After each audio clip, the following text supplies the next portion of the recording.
Mula sa timog, isang pangalan ang bumangon. Matapang, walang takot, sa laban di uurong. Pinigas ang pangako, bayang lilinisin, ngunit sa kamay ng bakal may sugat na naiwan din. Bayani o takot ang kaniyang iniwan.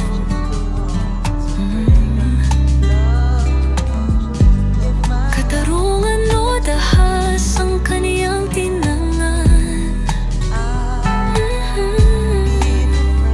Husgahan man siya ng bagong henerasyon, ang marka niya'y nasa ating panahon.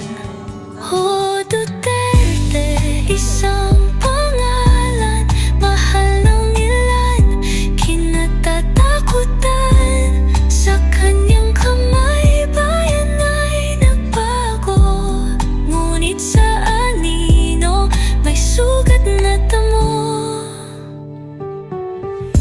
Giyera sa droga, walang pinatawad.